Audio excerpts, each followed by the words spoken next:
The 2026 Suzuki S-Cross is not just another boring crossover trying to blend into the sea of identical SUVs. It is a direct middle finger to the industry trend of overcomplicating cars while inflating their price tags to astronomical levels, while major manufacturers are busy stuffing their vehicles with subscription-based heated seats and touchscreens that crash faster than a cheap laptop. Suzuki has doubled down on what actually matters: mechanical reliability, real-world capability, and an all-wheel drive system that actually functions when the pavement ends. However, there is a massive catch hidden deep within its spec sheet that could either make this the best decision you ever make or turn your ownership experience into an absolute nightmare. I am talking about a specific powertrain limitation that Suzuki refuses to shout about in their marketing materials. A flaw so significant it could leave you stranded in traffic or feeling utterly underwhelmed when you stomp the pedal. I will reveal exactly what that is and why it might be the only reason you should reconsider your next car purchase. But we have to look at why this machine is still dominating the niche it occupies. The secret to the S-Cross isn't high-end luxury or vanity metrics. It is the sheer engineering efficiency packed into a manageable footprint. At the heart of this beast sits the 1.4-liter BoosterJet engine, now bolstered by a 48-volt mild hybrid system. While that sounds like just another marketing buzzword, it actually transforms the driving experience by providing instant torque exactly when you need it. Unlike competitors that feel lethargic off the line, the S-Cross uses that electric assist to bridge the gap before the turbo kicks in.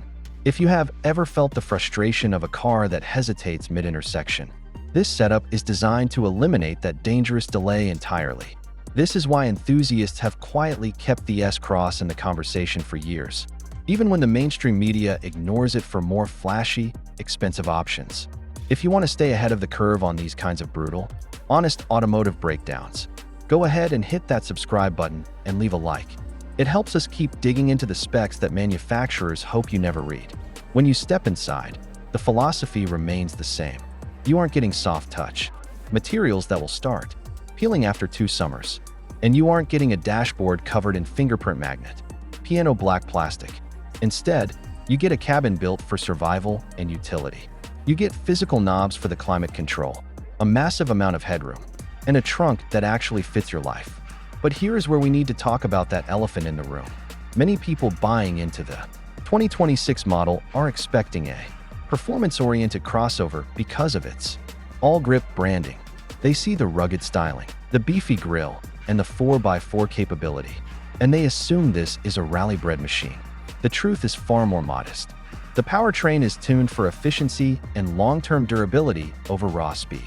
When you really push this car on the highway, that 127 horsepower figure hits a wall, and that's when you realize you aren't in a sports car. The real danger, and the hidden flaw I mentioned earlier, lies in the transmission calibration paired with the hybrid system. If you aren't careful during a test drive, you might miss the subtle shift logic issue that occurs under specific load conditions, like climbing a steep mountain pass with a full load of passengers. The system sometimes struggles to decide between prioritizing the electric motor's efficiency and the engine's power band, creating a momentary dead zone in acceleration.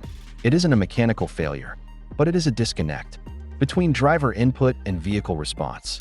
That can be incredibly jarring. For some, this is a deal breaker that makes the car feel disconnected. For others, it is simply a quirk of the engineering. But you need to know exactly how to handle it before you drop your hard-earned money. If you decide to pull the trigger on the 2026 S-Cross, you need to understand that this isn't a race car.